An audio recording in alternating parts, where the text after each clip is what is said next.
On this beautiful election day in Indianapolis, Colts fans, Bob Kravitz, might want to vote a few people out of office. Yeah, I think impeaching Andrew might be an option. And I don't mean Andrew Jackson. I'm talking to Andrew Luck.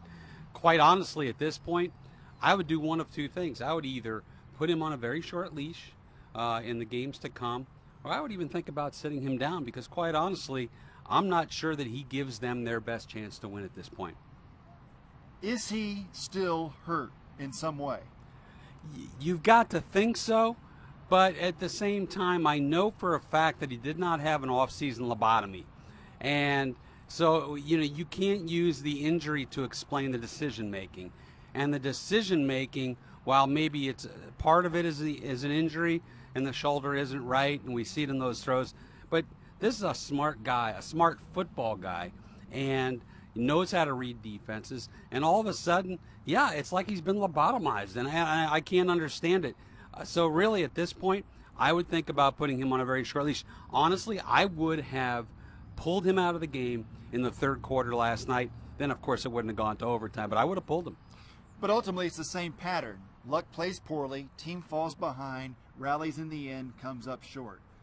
This is a pattern that has the Colts at 3-5. They haven't won a game outside their division, and here come Peyton Manning and the undefeated Broncos. Yeah, I mean, only the best defense in football, a team that's got a bunch of ball-hawking guys, Aqib Talib, and an unbelievable pass rush.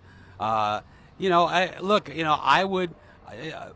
holds on to the ball for so long. There's a great stat that he holds on to the ball, 2.5 seconds or longer on virtually every snap. And that's the thing that you liked with Matt Hasselbeck was 1.5, boom, 2 seconds, boom. The ball was out. And I think that's the way they've got to go, especially against that great Denver defense.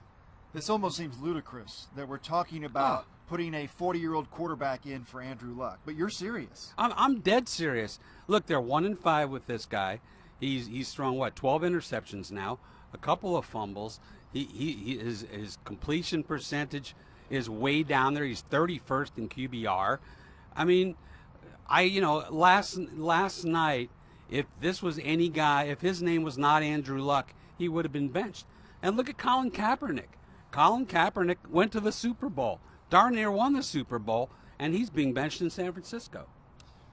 If the Colts lose again Sunday and go into the bye week at 3-6, are there changes in this organization? I think there will be. I think, whether it's Pep Hamilton and Chuck Pagano, just Pep or just Chuck Pagano, I do believe that there will be changes in the organization because they still believe that they have the raw material here. And I still think they've got the raw material to be much better than they are. But, after 8 games, you're you are who you are. That's no longer something that we can look at as an aberration.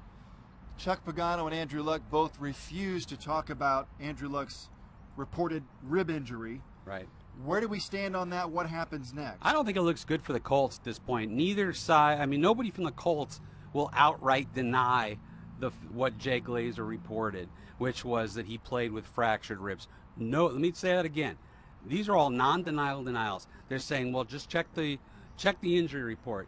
We defer to the injury report. So I think what they're saying is they're saying we handled the injury report correctly, but they're not denying that he played with fractured ribs.